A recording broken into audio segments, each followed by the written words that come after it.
surprise pe étonnement ya bato nyonso FCC to PPRD bino bolobi boboyi dialogue mais pour na bino solution ezaki Félix Tshisekedi nda démissionner bato baza kotuna pour na nini position wana ya liboso na olobake ngonga dialogue ekokinante ngonge kokite ngonge kokinante malgré gome kwei parce que ndeko Tshisekedi azokanisa que azana na makasi ya kosilisa bitum ekokoma na moment moko il comprendra comme tous les Congolais que il est à bout de souffle ngonga ngoneti ngonga nini oyo ye a ressentir que awa makasi esilié na minute ce sont les Congolais qui comprennent qu'il est à court d'arguments qu'Amélie Pema en plein match mais hier azana nous convaincu nangote au moment où il sera convaincu de ça il ne va pas confier une mission à Basango si Manango a baluki par son ministre de l'Intérieur de la communication pour dire qu'il a confié une mission à Basango. Vous pensez que Basango bako vanda bake ba moni mokonzi mboka bison sotomoni ba ibage ba bandi ko consulter classe politique bison nyonso to au mona ba image bazo consulter société civile to au mona ba image mais soukanango ministre de la communication lobino mokonzi mboka tinda e bangote donc basango ba mila mukeli ba bandi ko tambola porte à porte et vous pensez que dans ces conditions là ngonga dialogue de Koki et Koki nante. Je vous avais dit que le FCC c'est une famille politique qui a déjà dirigé, qui a une expérience. De l'expertise nous l'avons. On sait faire la lecture, il y a un signe de temps. Comme mokonzi mboka pona ye a Monique a Okoka kosili sa makambo ye moko batika e asala makambo azosala mais mama Arlette Odia pona bino ngongango oyo tokomona ke po bokomo loba lokola Yesu ngongango tokomona eoza sanza to ebaluki toni to ngongango nde batebele ba koloba bozozela nde penaki M23 ebakisa ba ville bakisangani wana ekweya ba Bukavu kao nde bomona penaki Tshisekedi akomi à genoux ayeko luka bino asa ko ramper ngana kanisi ke ndeko Tshisekedi yende aza ozela le pire ekoma to bandaka koloba makambo ka bunaga na pamba ezaki occupé yenda aza kozela ba territoire ekweya moko après mususu ndo moni yango bizo to lobela makambo ya démission ah voilà tozo lobela makambo ya démission il faut démissionner pour la nini mais parce que na misu ya biso nyonso tu ba congolais to moni ndenge ba territoire ezokende moko après mususu ba territoire ezokende moko après mususu on dirait bo sepela ndeko to sepela pourquoi batu bazokufa to sepela pona nini mais il y a un responsable na kati ya mboka o c'est monsieur Félix Tshisekedi bobenga kaye biso nyonso to benga kaye premier citoyen non mais c'est une responsabilité il faut démissionner mais tant que yaza ko monate nini fois sala lisusu po ba territoire comme kende moko na moko tina chef lieu. Vous savez que par le passé Goma a déjà écoué na maboko M23. C'est ça. Mais il n'y avait pas une administration politique mise en place. Il n'y avait pas population comme Bayambi, M23, Sali meeting, Congolais bazo bete na est, ake sembela na stade. Rwanda pa beta biso no sembela na stade na bango. Ba di manduki ba sololi na ba français ki toko, ba sololi na ba américain ki toko, ba démocrate ba tindeli bango manduki, Angleterre a tindeli bango manduki, bo bete kolo wana. Toza na posa bo récupérer ma bele wana. Bo longola ba bantu bo remplacer bango na ba nélotique. Ale yo ke na stade nkolo ngo master na yo kakati. Yo kasi nkolo yo ka ba bruti, yo kasi nkolo yo ka ba bizengi. Nkolo zo yo ka ba tulokola ba Poutine, mobali. Batu nkolo azolinga bango wana babundisa ka Poutine bakokarete tala batu nkolo asimbi batu loka ba King Jong na Corée mwana wana soka ezona pantalon na munene yo ka fier batu nkolo asimbi bango wana nkolo asimbi batu loka ba Xi Jinping le président chinois soka zoleka ba missile na etandami wana ba char ba drone apesi bango lo sako.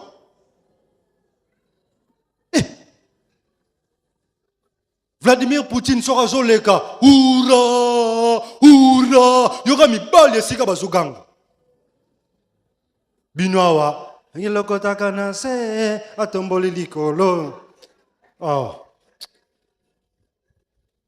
Après ce qui va bêti biso kuna, oh Seigneur, dis un mot pour le Rwanda. Nzambe sa sunga, nzambe sa sala.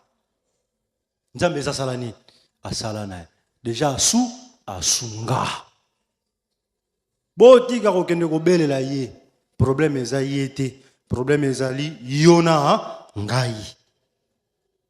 Lo sambo toko lembango te, toko salakango du jour au jour, du 1er au 30, lo sambo kosi la soki moke te. Lo sambo balongola kango te. Mais lo sambo te muteko no benga na M23. Boja FRDC, bo pesa bango manduki. Si vous en avez pas de moyens, faisons appel à Poutine. Poutine bocha base Russie awa. Betelanga maboko.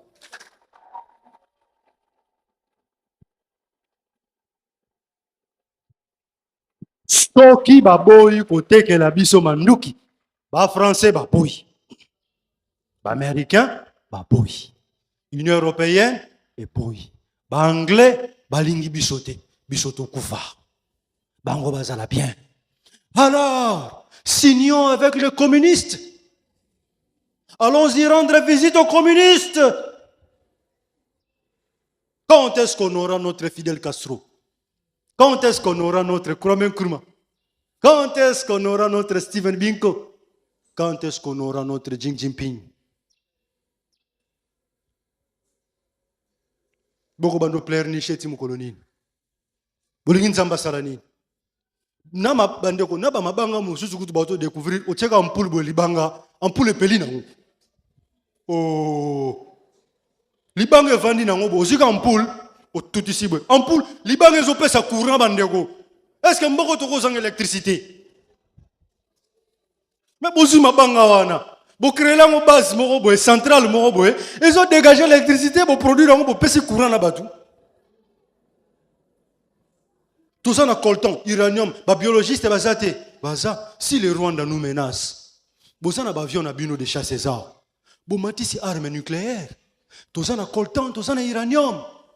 Tout créer arme nucléaire na centre na biso nucléaire à Kinshasa. Vous pensez bon ba moins ba créer arme chimique. Et vous mati sa avion aéroport ya Goma et mati wa et comme dit na Kigali ba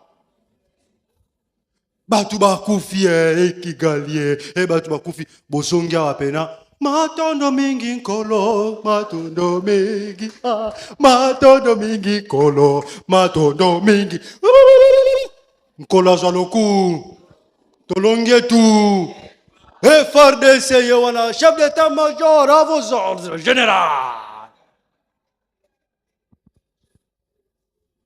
Vous m'avez dit que faut me continuer à zande tingaboy. Parce que bino bozo comprendre te.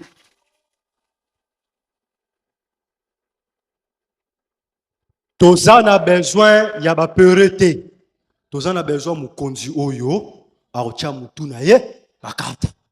Kufa pone kolo na yo. Mouza la gisi exemple. Balumumba balaki exemple.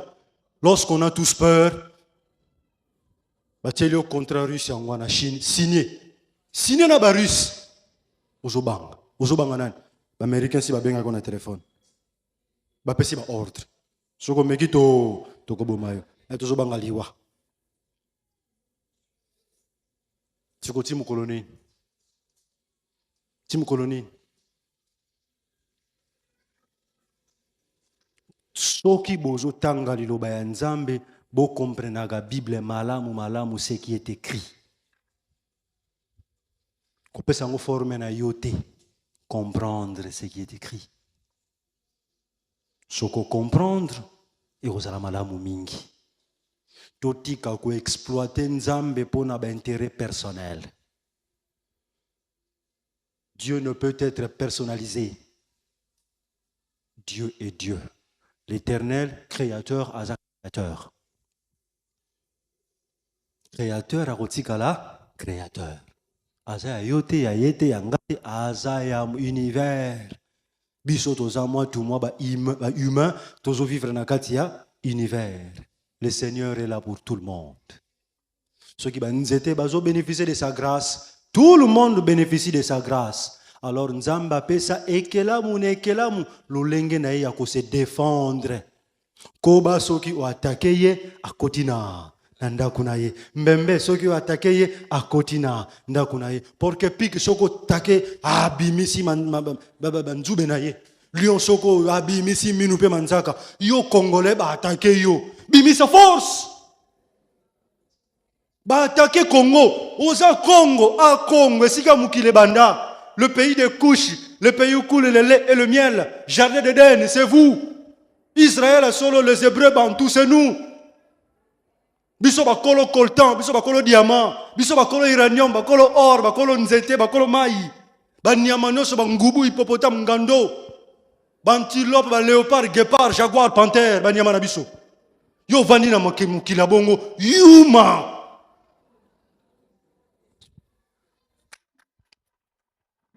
Être informé et informé sur les questions d'ordre religieux, sur le panafricanisme, la spiritualité, les Kingunza et la culture congolaise, abonnez-vous à notre chaîne YouTube RTMAS, à la radio-télévision Massambukidi et activez la cloche pour ne pas rater aucune vidéo.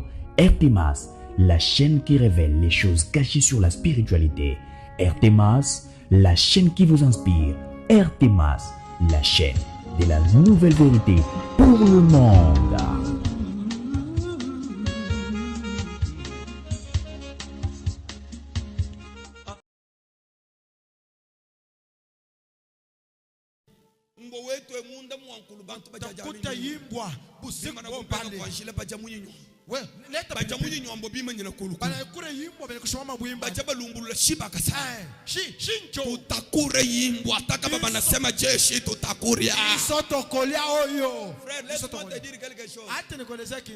Chaque tribu kusema tribu yote udini condition yani iko na kanuni yayo. Même Dieu au ciel hata Mungu kumbingu mumanya nyibula bebu vumu bahesha bakampani anajua hii bulongo bali shenu quelque part bweni bali mpata. Il faut pas prendre jibe jidu ya mubula babu abenda comment respecter ma loi a bubula babu binabidi ni usomba ni ditalala binabidi tambua kuheshimu ile kanuni banaweka mwile bulongo utaikana na salama kimba tunyoka to aba tusambuli mais tout ni comportement mibi jibateka mal à l'aise donc kuna matuo mubai kuna baweka mal à l'aise. Est-ce que rubo kutsomba mulu banza lwa benda kunesi kwikala munumba ya benye en tant que locataire sa muripi kubenga kulonda ordre ya mwene luhangwa bila kufuata makanuni ya mwenye mpa aduteka des ordres mulu lwa benda bariba kuhatula kama naweka ubumbafu atakutosha c'est tout dit pas bi mama shinjo baba tout dit pas bi mon frère shinjo baba ya comportement yetu dit tout tekesha mal à l'aise ali yetu kuna tuwekesha mal à l'aise nyodu mwana we kwena mwaji kuibaka to wao ya je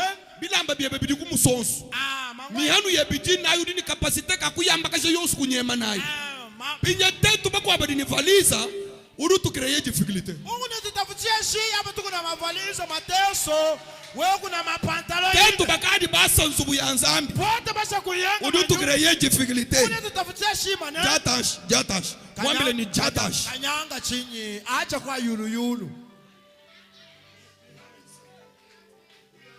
nous tu créer ma problème unatafuta makalulu ni machine nungu mtu mujama ni moto ye ule na pikipiki mujama ni moto acha simama na pikipiki pipi mujama ni moto ena kuangalia saa kuna kubeu ine ekimumbuka na sekumbushimai to ashitoka ta kumbushimai udu hita mbushimai alikuwa kukasansa kadibiti wenze mwe anafanya humu vous savez unajua kujimala kumakwabo kuko matushingi na shamema mwina hani hata mimi nje mwanene niko ndugu yani mumvono nifo wabula kwa ngamba na shebu ebu na shakwetu ile matusha takwe kaba vuba bwela munivu wetu abezi kubuchambula ebu bwa ichi dimension ubu munapita tu kungebesha aba mbahenya aba ni bawa walibya myabitu litetu bumbukila bakwa bafuko kunindambu wa manyera ina bari kwako na mafikira mawazo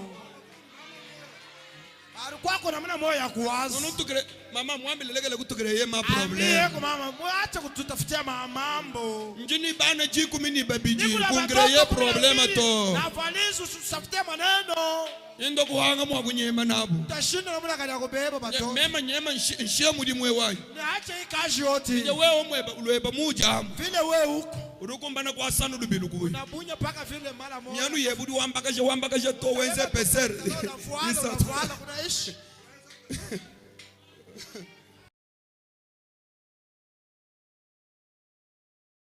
Na mimi mimi kibinafsi ye moko baada ya kuona vile gisi mejesho ya nchi yetu iko ndenge amonaki ndenge mboka ezotambula, nikadere kwa utashi wangu kuingia. Baada ya bao kuniambia, nikadere kabisa, andimaki akota na mvuma wana, kwa sababu niliona ya kwamba nchi haiendi. Bona amonaki mboka ezotambula malamu te, injustice iko mingi, injustice eleki kwetu Fizi Banyamulenge abatembeaki tena, epana bango na Fizi Banyamulenge batambulaka lisusu te. Batu yote ya este Kinshasa biko banaitwa Banyarwanda, batu nyonso oyo ya Kinshasa oyo ya este bazobengama Banyarwanda, Barwanda. Ukisema Kiswahili Kinshasa unaonekana huko Mnyarwanda, soki olobi Kiswahili na Kinshasa bamoni oza Rwanda. Sasa ile unite ya nchi ilipotelea wapi? Nanga akasema ya kwamba kome niliona vision yake ni ya kuleta unite, nikadere volontairement. Nde eloko wana nanga ebisaki bango na ye amoni ndenge amonaki ide wana nde etindaki ya akota na nini wana. Vraiment niko mwana memba wa AFC, azali membre ya AFC. Siwezi katala usiku, siwezi katala mchana, akoki koboya yango te, ezala butu ezala moi. Na ni vizuri kwa sababu nimefika mbele zenu tuwaambie kile ambacho sisi AFC tunawaza kwa kusaidia nchi. Eza malamu ndenge akomi liboso na bino ayebisa bino susi ya AFC balingi nini, kwa sababu maisha ya wakongomani haiendi, via ba population eza malamu te. Hiyo mheshimiwa yango wana asuki wana. Est-ce qu'il connaît Kinshasa depuis quand? Oui, Kinshasa depuis quand? Babangu nizaliwe sijafika Kinshasa, ndo mara yangu ya kwanza. Alobi ayebi Kinshasa te, depuis abota maginde mali bosoto. Donc quand tu dis que il y a la discrimination, les gens d'ici de Kinshasa traitent ceux de l'Est de Rwandais. C'est qu'il a appris ça de quelqu'un, puisqu'il n'a jamais été ici. Je voulais juste répondre à la question pour dire que pour mieux maîtriser la situation du pays, ce n'est pas question de dire que quelqu'un soit là. Nous tous, nous savons, tout le monde ici à Kinshasa savent ce qui se passe au Nord Kivu. Et ce n'est pas tout le monde qui est là. Et tout le monde qui est au Nord Kivu, au Sud Kivu, savent ce qui se passe à Kinshasa. Parce que nous avons des télévisions, nous avons des chaînes, nous avons des radios, avec les réseaux sociaux facilitent au peuple congolais de savoir tout ce qui se passe dans les pays. Et c'est comme ça que moi j'ai ici ce qui se passe à Kinshasa pour la discrimination. Le même problème se pose avec Tshisekedi, parce que les autres refusent de négocier avec Tshisekedi parce qu'ils ne respectent pas les accords. Il a fait un accord avec Kabila et Nanga témoin qui n'a pas respecté. Un an après, il a créé l'Union sacrée, il a retourné la majorité au Parlement, il a modifié les lois, il a dealé avec Kagame pour arriver au pouvoir. Kagame, président de l'Union africaine, l'a soutenu. Oui, c'est vrai, ça. Donc, il n'a pas respecté les accords avec... il avait tourné aussi le dos contre la SADC. Il a adhéré à l'EAC en violation de la constitution du pays. Donc, l'homme Tshisekedi, même avec Vital Kamerhe, il a signé un Nairobi pour qu'il soit candidat. En 2023, c'était Vital Kamerhe, pas lui. Il a jeté Kamerhe en prison. Et Kamerhe, il a ressorti. Il a ressorti. Entre-temps, le casier judiciaire était foutu. Donc, personne ne fait non plus confiance à Tshisekedi. Qui va m'empêcher, moi, d'échanger la Constitution? Qui est celui-là qui va m'interdire, moi, le garant de la nation, à ne pas? Non, je suis devenu, moi, plus personne d'autre ici. Qui va m'empêcher, moi, d'échanger la Constitution? Hein? Et c'est vous qui le nous l'empêcherons. Hein? L'AFC 23 l'empêche.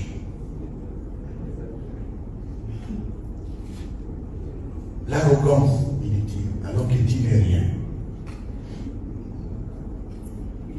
Nous savons que tu venais chez moi pour chercher, non, je n'ai pas un billet, t'achètes-moi ceci, en babouche. Tu venais chez moi au salon, écoute, ça fait 3 jours, vraiment, tu n'avais aucune parcelle. Mais maintenant, tu deviens non, j'achète tout. On fait comme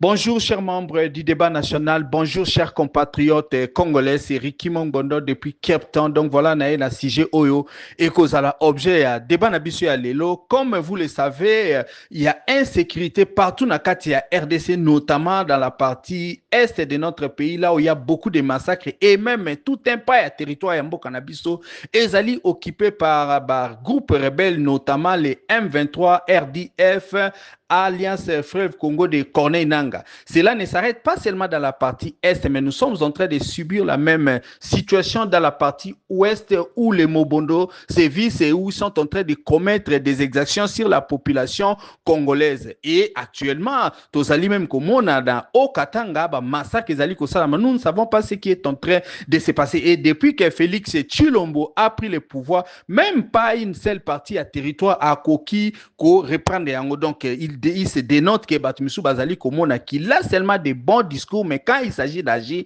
il n'est pas en train d'agir. Batmusu Bazali même Koloba et Bazali ko constater que c'est comme si il est en complicité. Donc les Congolais sont en train de voir comment est-ce qu'il y a décadence, il y en a quatre Yamboka na bango na mboka na biso et là comment Ezali Kosala maté. Maintenant beaucoup de voix commencent à s'élever pour réclamer tout simplement sa démission parce que d'aucuns sont en train de dire que Félix Tshilombo est le problème et que comme il est le problème, ce n'est pas lui qui doit apporter la solution dans Makambu Yamboka et qu'il faut trouver Mutumussu. Souvenez-vous, le pays c'est comme un véhicule. Mutua Azali Kopusa, il faut aïba Kopusa. Sokaibi Kopusa, en tout cas, on n'a pas besoin de lui. Batumusu Baromi Komona qui est façon au Félix Tshilombo Azali Komemamboka, c'est comme si Ezali Malamute et que nous sommes vraiment en train de nous enfoncer. Question on a tout nabino, il ne serait pas temps pour Félix Tshilombo à Kokako démissionner. Et si lui ne démissionne pas, quelles sont les conséquences on avale Otozali Komona et Koye la biso lissus Namboka?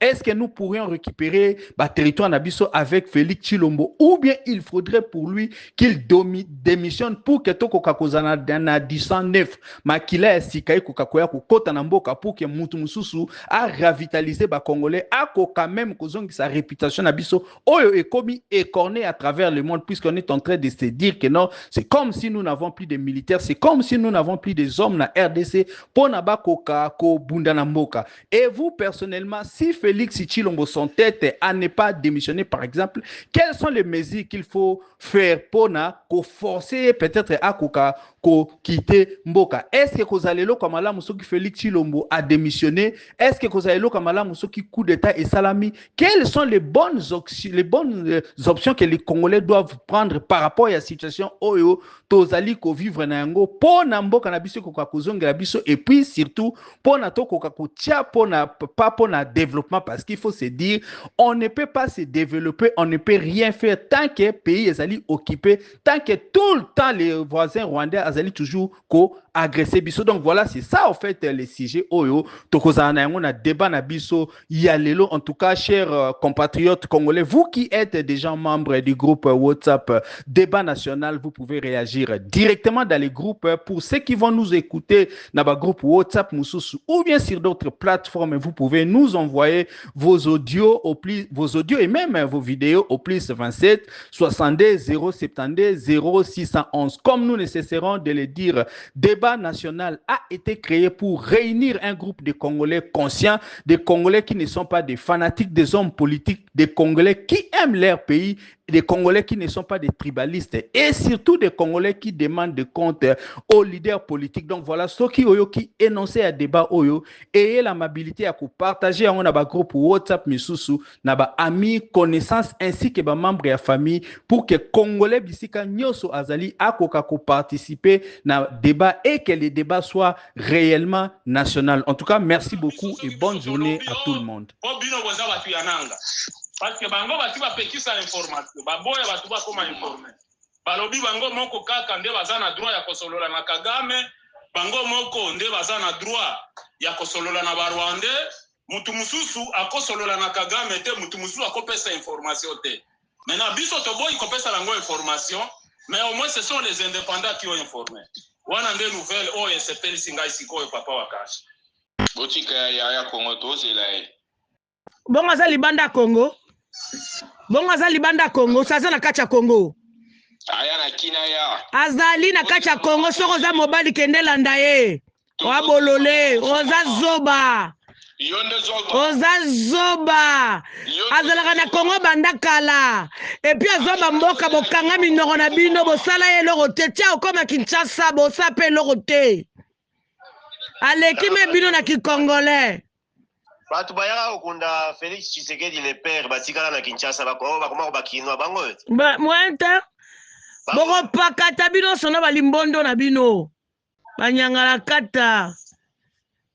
Bango bapekisi ke batu babanda kokoma informe, mais kozanga kopesa batu information ya solo. Barimere yango wana ekomi ko circuler na Kinshasa, ekomi ko circuler na Congo, Tshisekedi alingia pakata mbangu. Likolo kaka ba fausse information bango moko ba créer. Etali bango kaka. Basi lelo likolo ya ba fausse information na bango, bakomi na insécurité. Ba soda batondi na bichingo.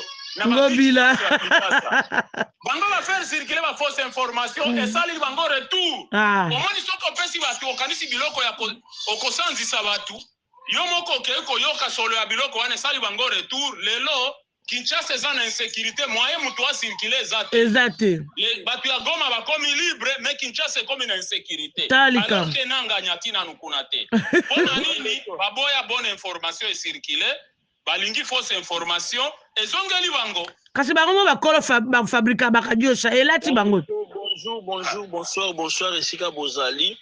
Na sepeli mingi parce que oyo ezali ba peuple congolais bat bazoloba tozo soutenir armée na biso armée révolutionnaire parce que biso tozali na opposition politique, na opposition civique, na opposition civile, na opposition armée. Opposition armée aujourd'hui c'est Monsieur Nanga. AFC na M23.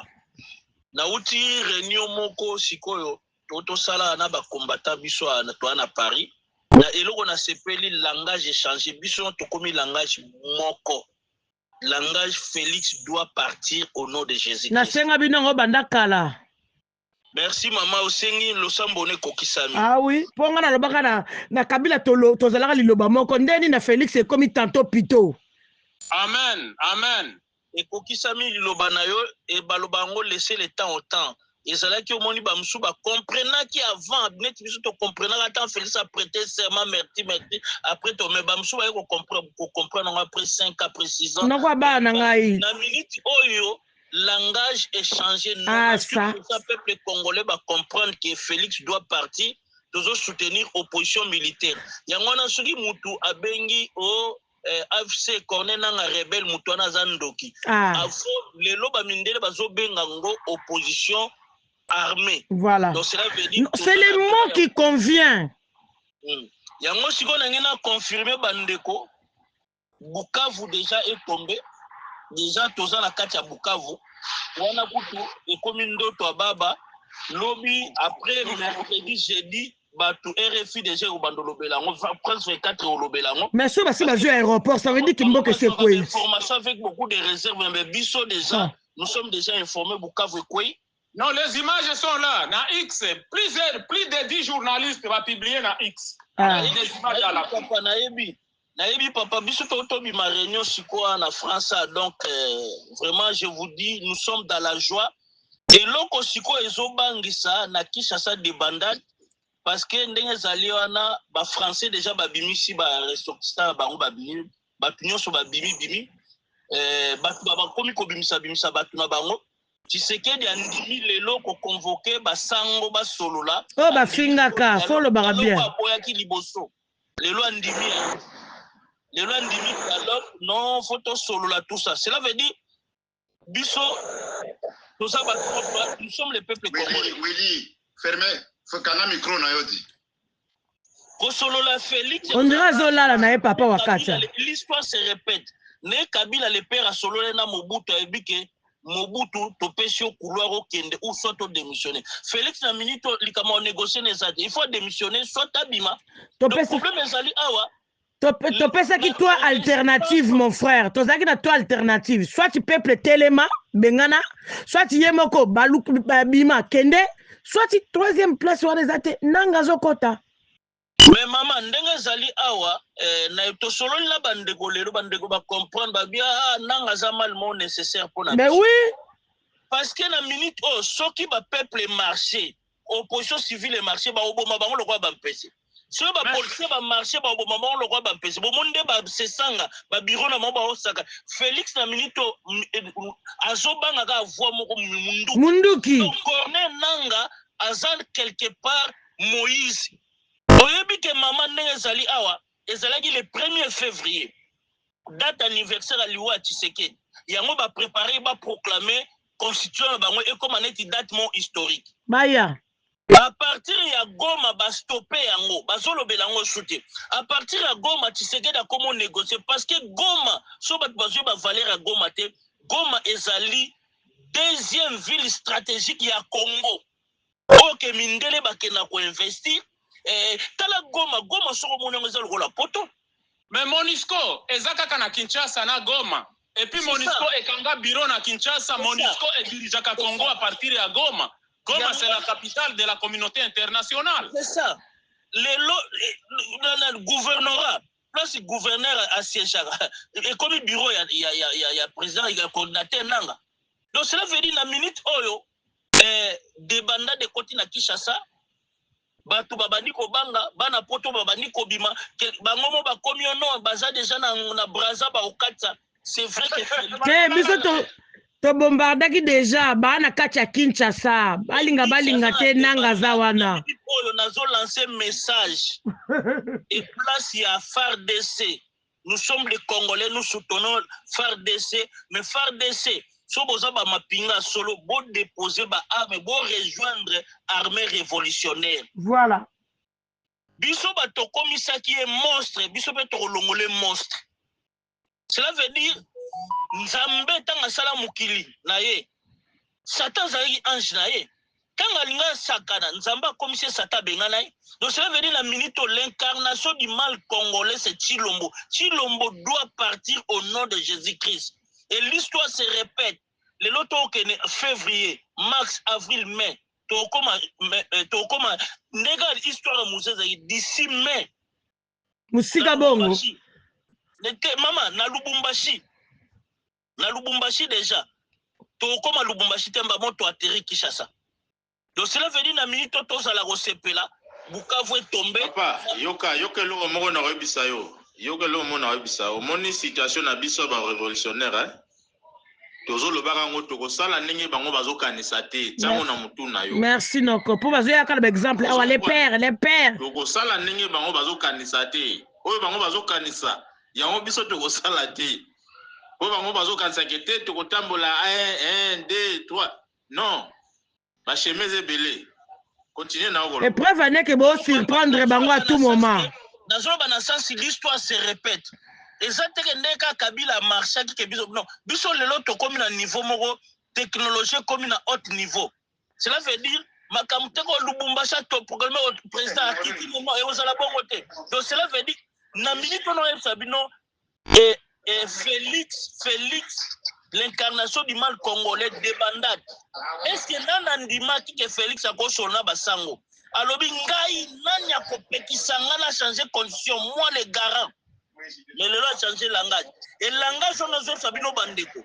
Langage on a changé au kaka pona munduki parce que tosi héros oyaye ko sauver nos positions armées, c'est le président Corneille. Voilà un homme qui parle pas beaucoup mais il agit avec la force. Voilà. Nzambe apambola coordinateur na biso président Corneille Nanga, Nzambe apambola AFC, apambola M23, apambola peuple congolais en général na soutien baye nango. Nazo informé bino marche oyo ezalaki na nina na Paris, ezalaki marche mo fabriqué. Chilombo bimisi 100 ils ont été payés. On était au courant. Moi j'étais sollicité na ba pasteur pasteur nyonso ba pesi bango 1000 euros, moi j'ai refusé. Bato nyonso ba yaki na marche ba pesi bango 200 euros, au moins que peut-être ozaki branché te. Ezalaki marche mo mais marche ya peuple congolais tozo benga ngo Félix dégage Et le 15 février à Bruxelles, en Amérique, beaucoup de monde a peine peuple congolais au Bimana Balbal. Donc, la milite, tous à la Ozagé, la milite, tous à la calme. Les peuples gagnent toujours. Chilombo doit partir, va partir au nom de Jésus-Christ. Amen. Malobombo Kabino. Merci, Mingi prophète. Merci, Mingi prophète. Ba samba me ba ondima te ba mba oyeba. Topesa maloba yepa ya Yves. Yves maloba na mboka na yo.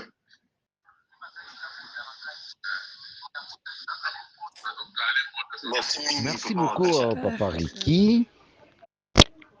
Je réponds à la question. En fait, dans notre pays, Papa Ricky, les gens n'ont pas la culture de démissionner. Les gens n'ont pas la culture de démissionner. Alors que chez les Blancs, les gens ont la facilité quand ils se rendent compte que la mission à laquelle il a aspiré ne s'est pas réalisée, il peut facilement démissionner. Mais chez nous, ce n'est pas le cas.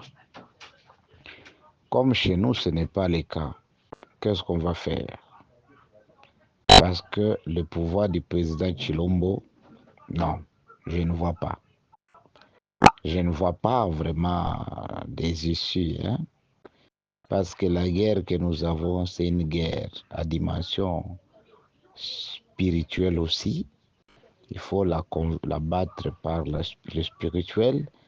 Or, le spirituel, ce n'est pas lui qui doit réussir, le spirituel, et surtout qu'il a dédié le pays à Dieu d'Israël. Déjà, quand nous avons une guerre avec l'Israël caché sous les Rwandais, vous voyez déjà ce qui s'est fait. Donc, c'est une guerre perdue à l'avance. C'est que il faut chercher une identité spirituelle pour la RDC. Alors que nous-mêmes, nous sommes au croisé des chemins. Avec la laïcité des religions, les Congolais sont devenus des satanistes inavoués. Tantôt, on va confier les pays dans les mains de Dieu. Tantôt, on voit les chefs coutumiers aller donner les masques. Tantôt, c'est un peu compliqué. Donc, la guerre, elle sera difficile à moins que Dieu puisse intervenir. Or, les dieux qu'on doit intervenir, au Congo, nous avons Dieu, mais que les Congolais eux-mêmes ne connaissent pas. Nous voyons Papa Simo Kimbangu, aujourd'hui incarné dans Papa Simo Kimbangu Kiangan. C'est le Dieu du Congo, c'est lui qui pouvait nous aider, mais quelle est la place à laquelle nous les mettons? Bref, en tout cas, remporter cette guerre qui a fait des années, non, parce que c'est une guerre spirituelle. Pour les présidents, je pense, comme ça a été le cas de Kabila. Kabila avait aussi l'ambition de rester au pouvoir, mais pour le nord du peuple, il a cédé le pouvoir. Bien sûr qu'il y avait la pression de l'IDPS et les autres. Ils ont mené la pression en se ralliant derrière les Rwandais pour faire partir Kabila et voire même à l'église catholique. Donc Kabila avait un front multidimensionnel. L'église catholique était debout contre lui, l'IDPS et les autres partis de l'opposition étaient contre lui, et puis on est allé même prendre les Rwandais aussi contre lui. Il a cédé le pouvoir. Mais malheureusement, il a cédé le pouvoir aux gens qui pensaient déjà le maintenir pendant 60 ans, avec beaucoup de stratégies qui étaient mises en place, en bafouant tous les efforts fournis pour la démocratie en République du Congo. Si le président aime vraiment sa population, il a déjà eu l'argent. L'argent, il l'a déjà eu. c'est question de démissionner. D'ailleurs, il sera plus avec beaucoup plus de considération. Démissionner, confier les pays à qui des droits, parce que ce pays a son roi. Ce n'est pas tout ce qu'on était tenté de penser pour dire non, le Congo sera un royaume et le royaume sera dirigé par le président Fachi. Wana makanisi ya bateau. Comme dit la Bible, vos pensées à vous les hommes ne sont jamais mes pensées. Les pensées que nous avions, ce ne sont pas les pensées de Dieu.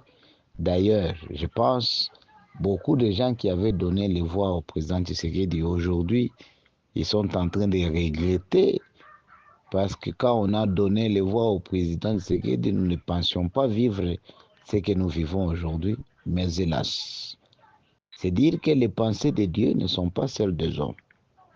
Mais si c'était moi, avec un peu de la sagesse venue de Dieu, j'aurais démissionné et je garderai ma crédibilité. Voilà un peu ma réponse à la question posée par Papariki. Bonsoir le débat, bonsoir Ndeko Roki Mongondo depuis Cape Town. Par rapport à ce sujet ya lelo, bon, nga contribution na ngai ya bandeko na biso ya militaire bazala kata Kinshasa basalaka coup d'état kaka sile ndenge ba démissionner bakenda ba dialogue te coup d'état o to sambela kutu nzambe esale matana butu ya lelo na sepeli na audio oyo sepeli na audio monsieur Besson na sepeli na opo lelo diaspora na biso pa comprendre sikoyo ke oyo wana ezali opposition armée ndenge ezala na periode ya Kabila ke opposition non armée eza opposition armée eza na zamba. On a sepeli pour diaspora comprendre lelo kwa diaspora bakomi bomoko mpona soutenir nanga oyo atikali seul cartouche oyo tozana na kati ya arme. En tout cas, il faut te soutenir na sepeli makasi ndenge diaspora nyonso lelo bakomi bomoko na nsima ya AFC na nsima ya M23. Tosepeli makasi. Donc c'est que déjà makambo eza bien. En tout cas, tosambelaka nzambe po makambo nyonso ekende bien eleka bien vraiment. En tout cas, diaspora, félicitations. Bonsoir, nalandi audio na oyo. Agi placement olobi, excusez, olobi président Musuba obenga ya Chine Arambo, Mususu ba obenge Beton. Chine Arambo ba yebi mwa histoire wana ezaka boye. Kabila akendaka soki place nini wana soki ka na Kina so na province nini bando ba obenge Rambo nde a répondre bango na Swahili Chine Arambo. Comprends, naza na nga Rambo te, mais incompréhension ya bato bande kobenga ene wana balati yango bakomisa ngo Chine Arambo. Wana eza mwa parenthèse na loba boye FARDC omoni makambo oyo nga kuna mona tina kosoutenir nga FARDC wana te. Déjà na bango moko ndenge moko tolobake FARDC baboyo obunda po badepute banani bafuta bango bien koleka bango ba FARDC. Biso susi na biso eza Félix akende FARDC so badepose so baobunda bakufi babomi bango bakei ko soutenir FARDC soki ba réussir eza ko maintenir Félix na pouvoir pour de bon. Félix fakende FARDC bakufa nzala bafuta bango 100 francs bafuta bango 1 million de francs, mais suka na bango suwe na biso eza bapola bakende Félix akende to bae zwaka ka ndenge ozolobaka soda bafute $240, mercenaire bafute $7,000 ou soit $8,000, député soit $31,000 avec plusieurs primes ya ndenge na ndenge ezanga tina. session ba wuto sala à la session extraordinaire pendant 11 jours après c'est $10,000 à l'occasion de l'autre côté ba buti ka farde savanda kimia farde c'est na biso ba makasi farde c'est ba makasi ya ko bundati ko neutraliser munguna mais avec ces pouvoirs ici avec les régimes ici hein, c'est pas important. L'heure est venue, le moment est venu. Il faut tout se débarrasser de monsieur Oyo. Donc il faut pouvoir régime ekende, régime faire souffrir biso. Ti lelo ba fonctionnaire na ba futamite. Ti lelo moi mukeo bazozwa wana bazwaka wana ba fonctionnaire ba futamite. Mais bango kuna bazozo prime ndenge na ndenge makambo ndenge na ndenge soda azo défendre intégrité territoriale soda aza na front ata fufa pamba ko goliate eza bien te tika farde sa fana na kimi ba déposer ba arme to pacifier mboka na ndenge mususu to je baso to se développer ndenge nini ata ngauna lobanga lobi ce sont des âmes faibles oyo basedonaka na ba injure so lobi le contraire ba qualifier boy o qualifier nga rwandais o qualifier nga égyptien o qualifier nga américain souci nanga ezali Félix alongwa akende c'est ça le problème pour ça na été à faire souffrir biso mingi régime tribal na clan moko boye mon nombre bato moko boye nde bazo se réjouir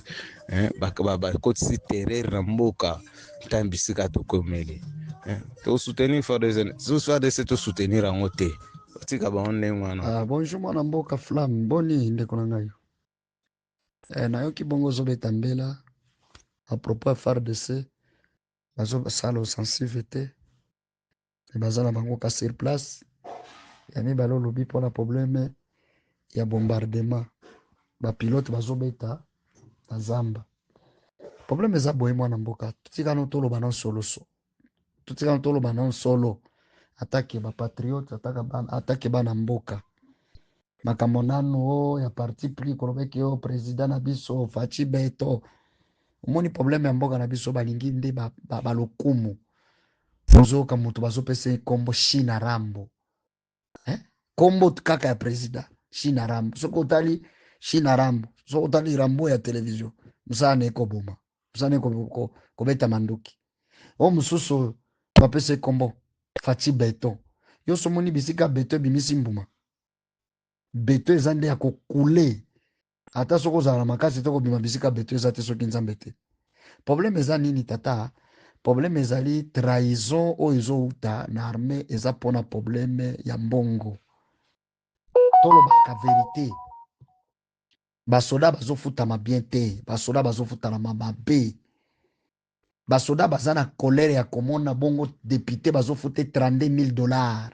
sénateur azozwa $38,000 premier ministre aza na salaire ya $250,000 par mois soko oyebaka yango te vice premier ministre aza na salaire ya $200,000 par mois ministre asuka aza na salaire ya $45,000 est-ce que oyebaka yango mais sodo azotangisa makelane na fura azozwa salaire ya $270,000 tata yo yebi kolero basoda baza nango basoda balobaki boy ba député na ba sénateur na ba ministre bakinde kobunda bitumba bango babunda te soki bozoye batetika tolo ba vérité parce que ça bato ebele bazoye ba makambo te bazoye ba vérité te basoda balobaki bango bakobunda te ba député na ba sénateur na ba ministre bakinde kobunda bitumba wana parce que bango baoki kokufela $270,000 te hein tika tolobaka vérité papa ya mibale tika kana pesa yo kaka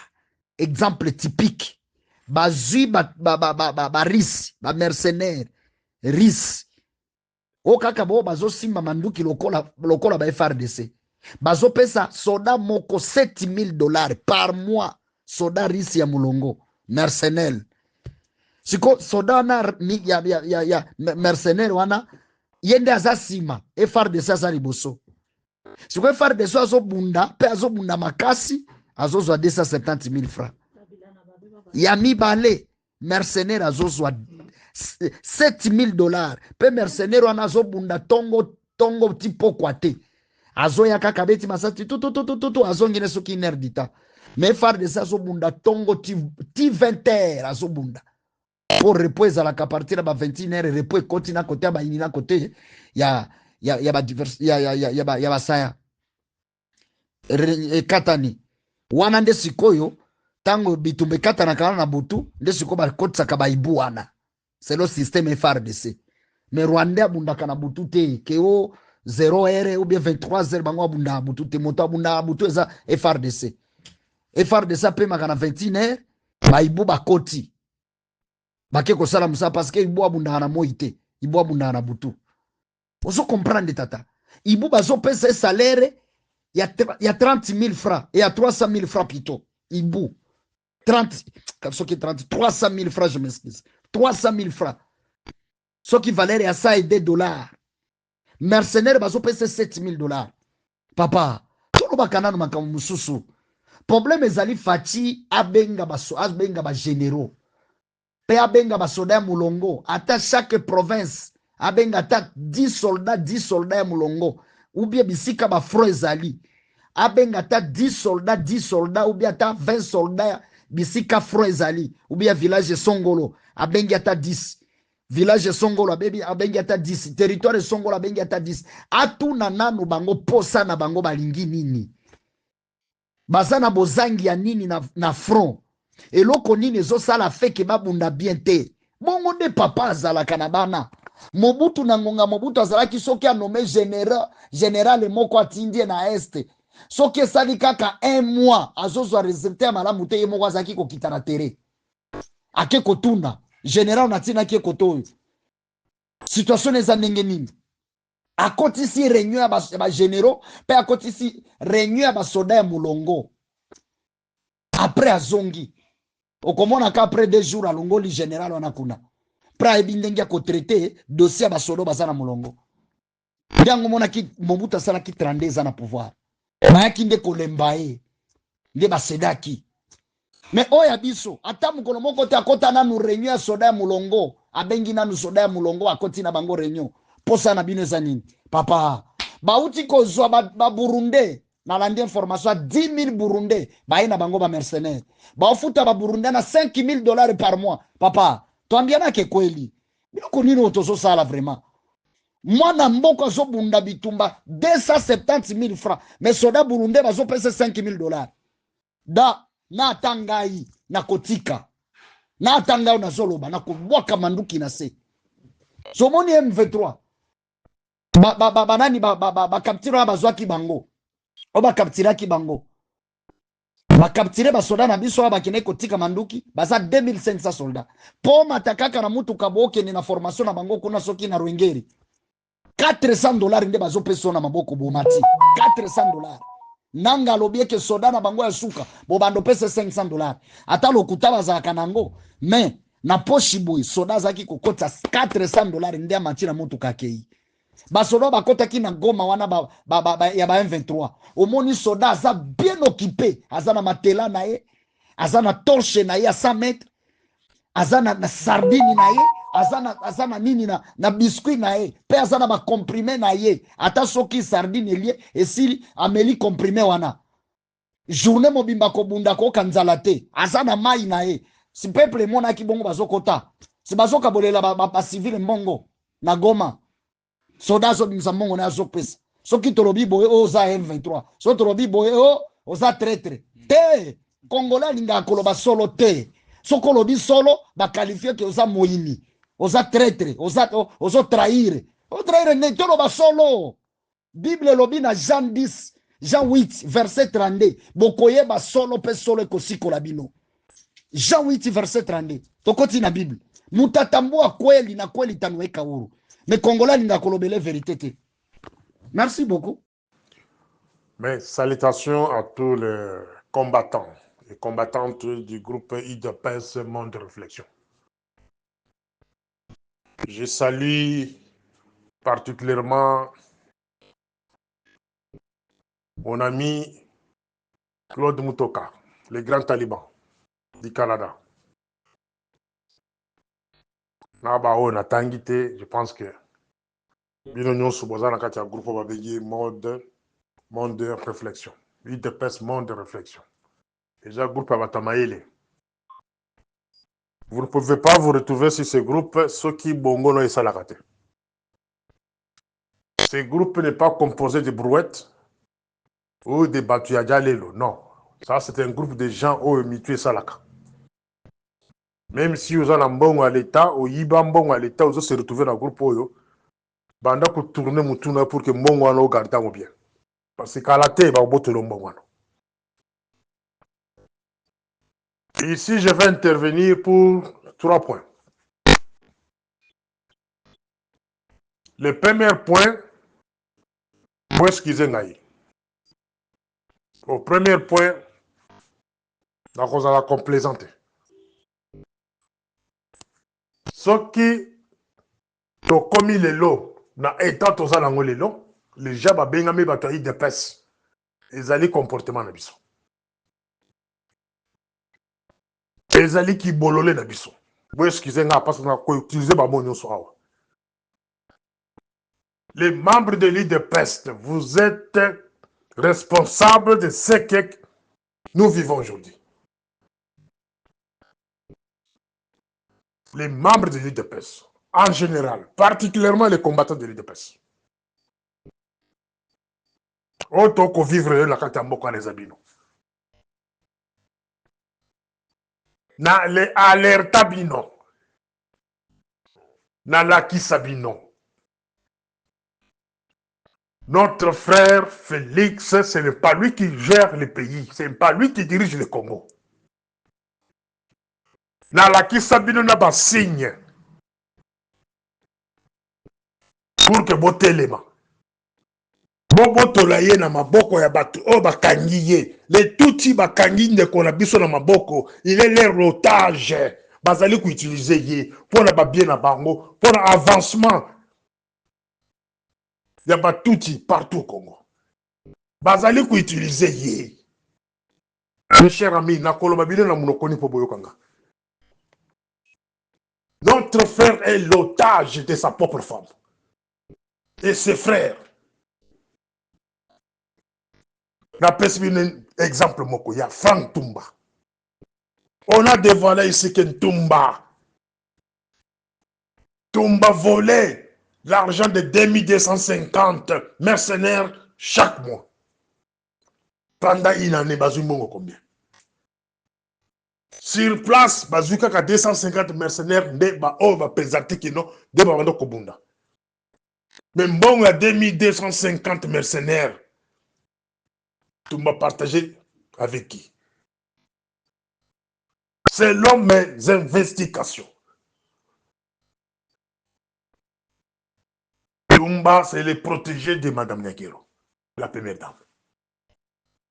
Tumba, c'est le protégé. Quand tu suppères dans Jacques Chibanda, la carte est bien. Donc, bien le de presse, oui, ça là, la bien les accords Kobeta Baboko.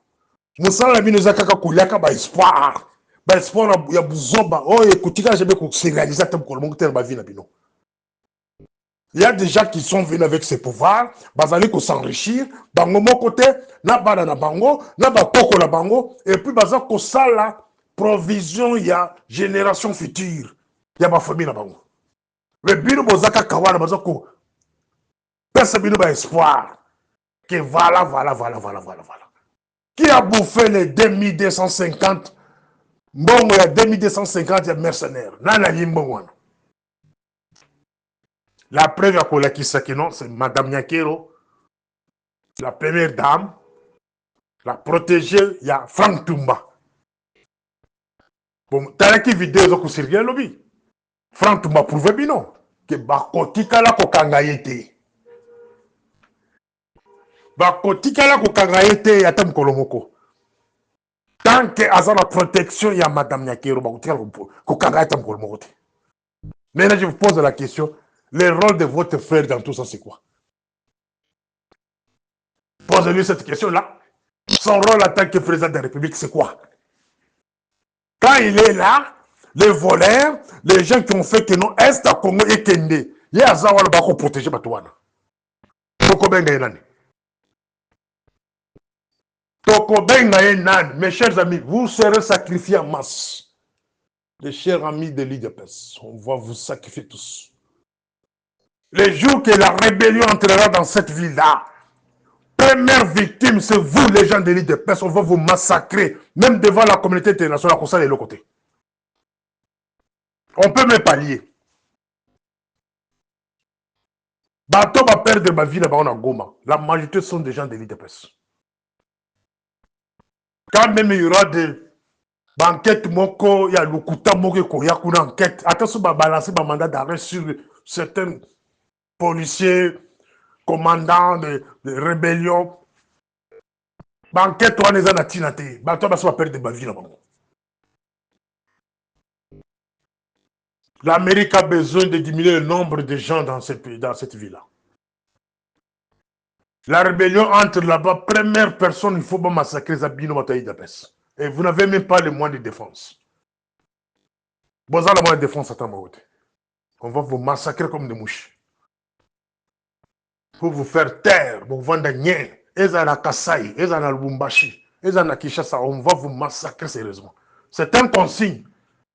Oui, Outalikolo. Les 3 premiers jours aux rébellions que vous avez en Mokawana, c'est pour vous massacrer.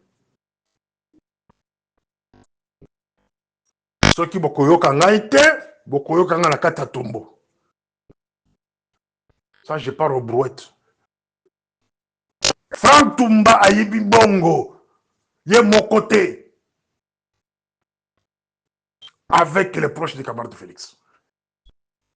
La preuve, il est protégé. La preuve à la Kisibinolobi qu'il est l'homme du chef. Et l'homme du chef, Goma est tombé. L'homme du chef, Bukavu, en danger. L'homme du chef, Kinshasa, en danger. Et vous allez me demander, moi, Morning Star, oh non, soutenons notre frère, soutenons notre frère. Non, c'est quoi ça? C'est quoi ça? Soutenons notre frère avec les Rwandais à côté? Soutenons notre frère avec les gens au Baza prêts à que les Congolais aient sous la Tilobi. C'est quoi ça? Botala! La nomination de la lobby. Selon mes sources proches de la carte de présidence, le prof Barande Moutouaché Yohana, c'est la première dame de Jacques Chiband. Les deux là, de Pessi, qui tuent sur la banque, nommé Yohana. Il y a un qui est camarade de Félix Alingui Congoté. Il n'a même pas besoin de vous. Il n'en a pas besoin. Il n'en a pas besoin. Moi, je prends mon temps à étudier le comportement. Prof Barande, il n'y a pas même pas 6 mois, il avait un problème de trouble mental. Il était malade. Il a été même évacué pour le problème de trouble mental.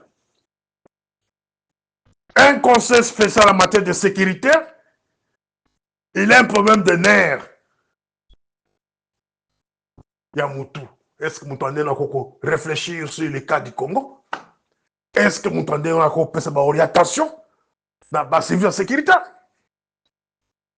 C'est celui-là qu'on a mis là-bas comme conseil spécial. Tout ça pourquoi Bazali Kobanga, tu as balayé les Bazala comme des conseils spéciaux. Tu as la sécurité. Tu as rigueur, tu as Kobanga, personne. Bazali Kobanga. Vous allez dire que je suis contre le camarade de Félix. Je ne suis pas contre. Je suis contre son entourage, je suis contre son système de jeu. Bissel est proche de Kagame. L'homme d'RCD, mais il est tout le temps dans son précaré. L'homme de confiance. Franck Tumba, vous avez chanté tous ici. Coup d'état, coup d'état, coup d'état. Yewana le gars qui explique qu'il est l'homme du chef. Mais là, on va se mettre à la rabisse solo qui non. Tel, il veut faire un coup d'état. Tel est faible. Tel, ceci. Donc, sens de mensonge. Ce sont des montages.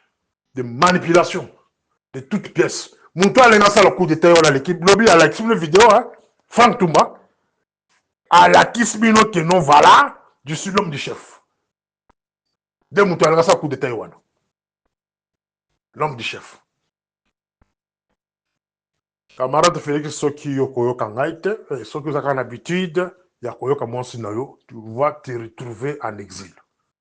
Au moins, les gens t'ont observé.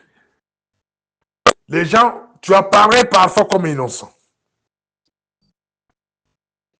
Et les gens pensaient que la rébellion, c'est une mauvaise chose. Mais là, comme ils poussaient Batusiko, va raisonner double. Parce qu'adhésion, il y a rébellion, mon sous. Pour adhérer à la rébellion, il y a des formes. Dans la rébellion, il y a les bossons. Pour adhérer à la rébellion, cela veut dire avant qui a concevoir l'idée sur base il y a déception moni dans le gouvernement. À celui qui a dit non, on va faire la guerre à cet homme ici. Parce que tout ce qu'on a demandé, il ne veut pas nous écouter. Nous allons le faire la guerre. C'est ça la rébellion. Tozali naba rebelle moussous ou bien adhésion à la rébellion moussous naba tu oyo par déception le col biloko ko sala lelo bala qui c'est que mutu tel ndeza la base ya prise ya ba ville le col ba Goma et consort mais mutu les ont protégé et révolté batu de mutu zo côté na rébellion par révolte à Koti. À lui, quand il y a la rébellion, voilà là, vous poussez maintenant la majorité des Congolais comme on a niveau. C'est ce qu'ils sont en train d'éviter. Camarade de Félix. Est-ce qu'on a besoin de pouvoir? Est-ce que réellement on a besoin de pouvoir? Ceux qui réellement ont besoin de pouvoir, vous n'allez pas bien nous imposer un certain barande, un incompétent, un malade mental, comme conseil spécial en matière de sécurité. Pendant qu'autour de vous, aux alliés n'abattent mayele, aux alliés n'abattent rigueur, aux alliés n'abattent sécurité. Les hommes intègres, protéger pouvoir, protéger Congo. Mais vous avez voulu mettre quelqu'un qui a un problème de tête mentale. Vérifier bataillon s'il y a ministère, il y a numérique, soi-disant numérique. Il y a que prof Baran dans un hôpital, il n'y a pas longtemps. Il n'y a que 6 mois passés. Goma Ekwei,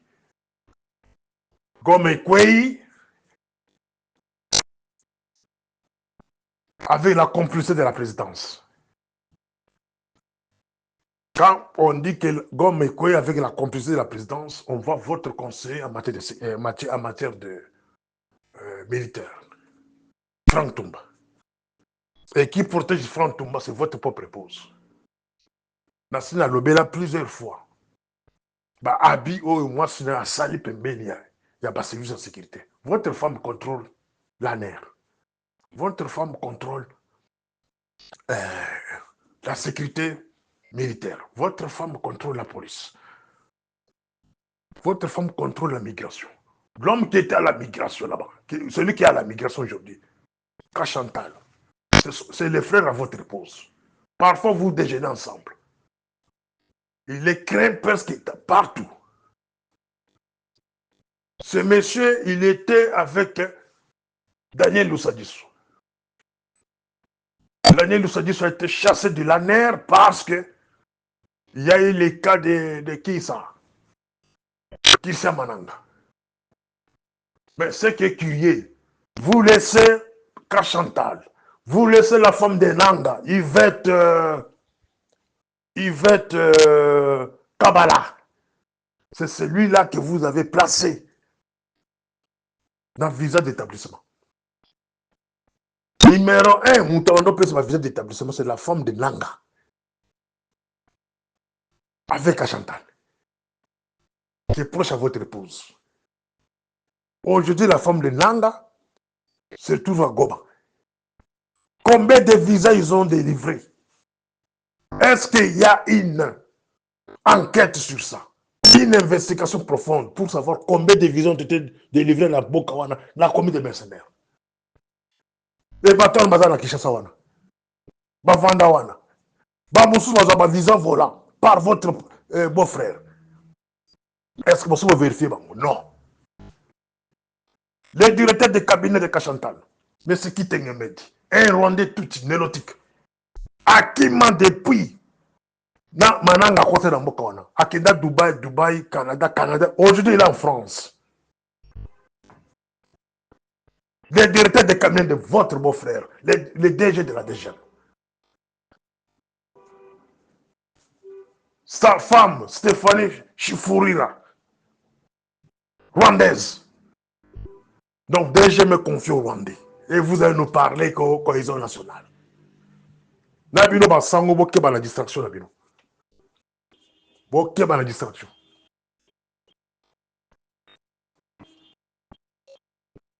Oh, mon sous-sonane, Maître Moudumbi. Son directeur de cabinet, Gervais Lubambir. Moudumbi, il est du RCD. Mais vous avez maintenant confié maintenant Kolwezi entre les mains. Entre les mains de l'ancien directeur Yamoutoye RCD.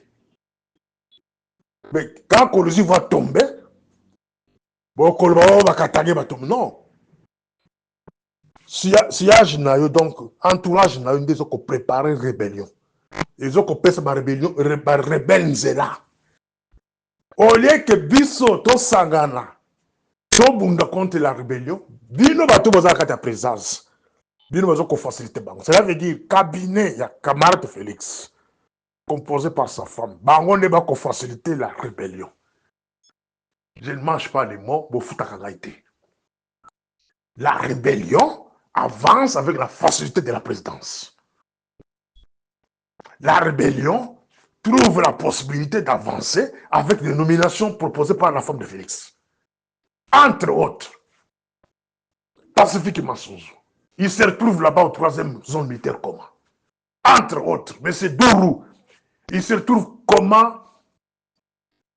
commandant, donc chef d'état-major adjoint, chargé des opérations de renseignement militaire. Dourou, c'est un ancien rebelle du RCD, ou un Tutsi, nélotique, rwandais, proche de Kagame. Comment ces gens-là vont se retrouver? Rwandais, bah, qui sont dans le bataille de peste. Goma tombe, mais les Rwandais restent en poste. La Corée va au poste, mais les Rwandais restent en poste. Attends, le but, ça va bololé, va biouélé. Pourquoi qui correspondait? Nana nommé Pacifique Massouzo comme commandant 3e défense, zone défense.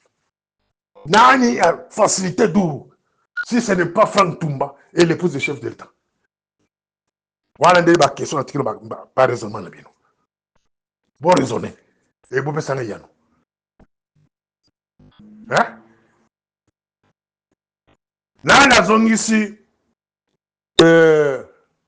Chico, Chitambwe, comme première zone de défense militaire. Kinshasa. Batiewana pourra faciliter la prise de Kinshasa. Cela veut dire ce pouvoir, c'est pour faciliter que les Rwandais s'installent au Congo. Ce pouvoir travaille avec les multinationales américaines. Mais comment raisonner double, parce que trop c'est trop. Lingaki Koloba, Kosolola Bino Batoyi de Pes, Bolonglola qui bololé par Mibino Botigrano qui fanatisme. Bon, on va raisonner ce pour. Les intellectuels de l'île de Pes commencent à raisonner. Parce que si aujourd'hui les rebelles entrent dans cette ville-là, première victime, c'est bien vous. La première victime, votre bateau ne va pas supporter. Votre. Notre camarade est l'otage de Touti. Bakanye otage. La coque on va te Kissi. Kissi, c'est encore moins. Bakanye cerveau na une magie blanche. Farmanson, Bakanye, va utiliser.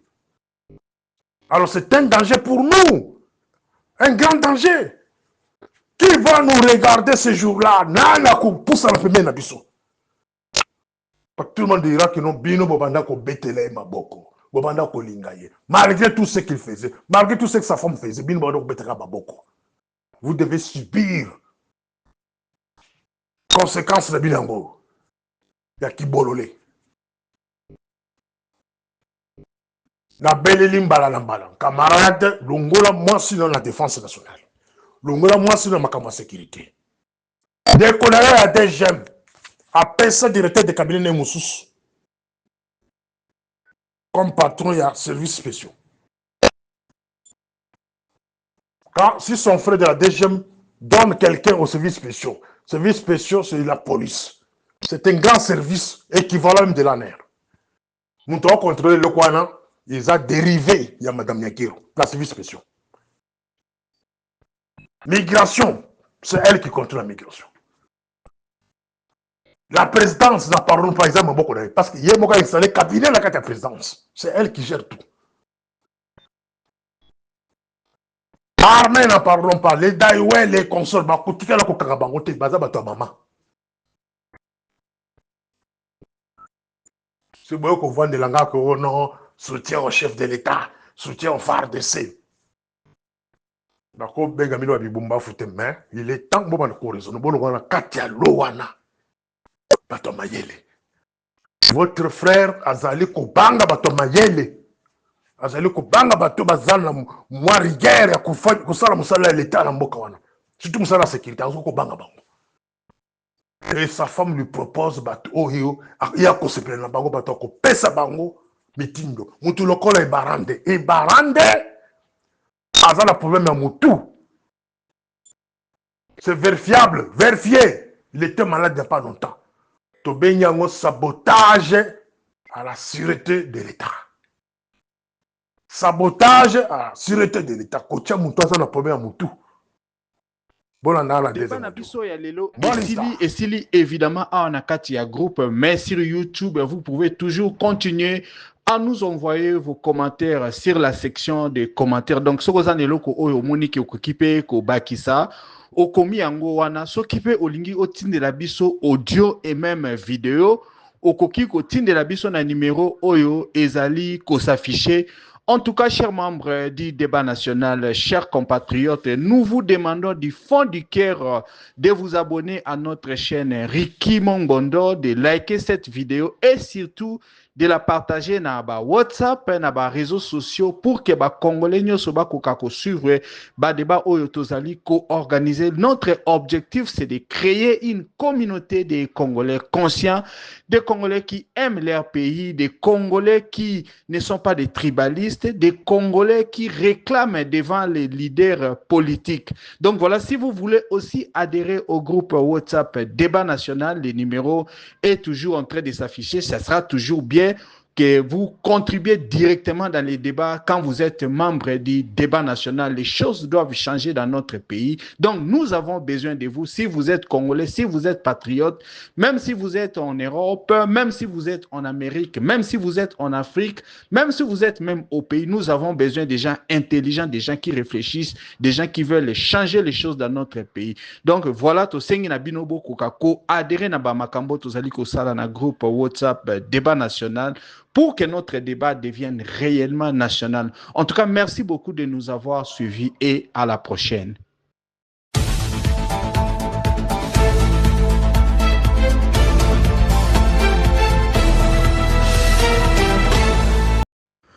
Bonjour, chers compatriotes congolais à travers le monde.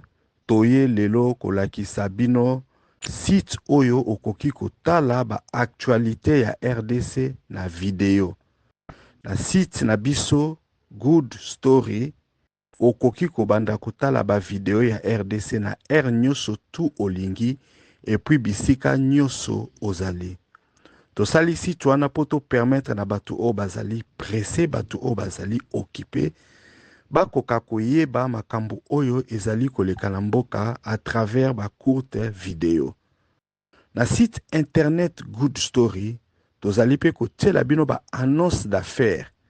Ba annonce ya batu o bazali présenter ba service na bango tozali pe kotela bino ba video ya bato oyo bazali koteka biloko na bango soki olingaka kolanda ba information ba actualité voilà le site internet Good Story est là po okoka koyeba makambo oyo ezali koleka na mboka depuis n'importe quel coin bisika oyo yo ozali soki pe olingi ko investir ou bien olingi oya na mboka ozana besoin ya service moko boye tozali pe kotia ba annonce video ya batu oyo bazali kosala ba affaire na kati ya RDC site ezali rapide site ezali kitoko même ba video ya makambo oyo ezali koleka na est oyo ba plateforme misusu bazali kolakisa yango te soki oyo na Good Story okomona ba video wana